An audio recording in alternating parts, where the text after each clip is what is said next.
પોરબંદરમાં અદ્યતન સુવિધાઓ ધરાવતી ધ ફન રેસિડેન્સી હોટેલનો પ્રારંભ થયો છે। આ હોટેલના ઉદ્ઘાટન પ્રસંગે આંતરરાષ્ટ્રીય સંત શ્રી ભાઈ શ્રી રમેશભાઈ ઓઝા અને પૂજ્ય વસંત બાવાશ્રીએ ખાસ ઉપસ્થિત રહી રિબિન કાપી હતી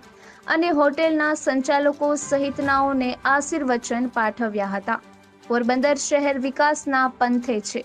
અને પ્રવાસન ક્ષેત્રે આગામી સમયમાં અનેકવિધ સુવિધાઓ વધશે, ત્યારે અહીં આવતા ખાસ મહેમાનો માટે અને સોમનાથથી દ્વારકા દર્શને જતા યાત્રિકો માટે પોરબંદર સોમનાથ રોડ પર અદ્યતન સુવિધાઓ ધરાવતી હોટેલ પ્રારંભ થયો છે। ધ ફન રેસિડેન્સીના નામથી નિર્માણ પામેલી આ હોટેલનું રવિવારના રોજ ઉદ્ઘાટન કરવામાં આવ્યું હતું। હોટેલના માલિક રાજભા જેઠવા તેમજ પંકજભાઈ મજીઠિયા અને તેમના ગ્રુપ દ્વારા હૃદયપૂર્વકનું ભાવભીનું આમંત્રણ આપવામાં આવ્યું હોવાથી ઉદ્ઘાટન પ્રસંગે અહીં શહેરના શ્રેષ્ઠીઓ મોટી સંખ્યામાં ઉપસ્થિત રહ્યા હતા। આંતરરાષ્ટ્રીય સંત ભાઈ શ્રી રમેશભાઈ ઓઝાના અને પરમ પૂજ્ય ગોસ્વામી 108 શ્રી વસંત બાવાશ્રીએ ખાસ ઉપસ્થિત રહી હોટેલનો પ્રારંભ કરાવ્યો હતો। આ તકે જીટીપીએલના ડાયરેક્ટર કનકસિંહ રાણા, ધારાસભ્ય અર્જુનભાઈ મોઢવાડિયા તેમજ મામા સરકાર, પૂર્વ મંત્રી ધર્મેન્દ્રસિંહ જાડેજા,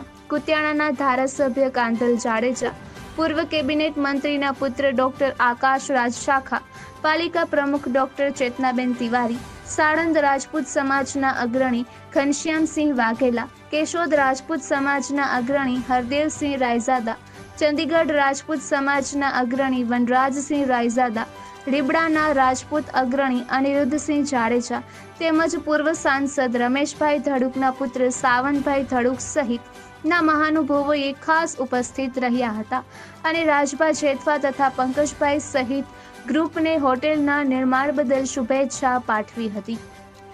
ઉલ્લેખનીય છે કે ધ ફન ગ્રુપ દ્વારા ભારતભરમાં 108 જેટલી હોટેલનો પ્રારંભ કરવામાં આવ્યો છે, જેમાં ગુજરાતમાં 36 જેટલી હોટેલ છે, તેમાં પોરબંદરનો પણ સમાવેશ થાય છે। ખાસ કરીને પોરબંદરની આ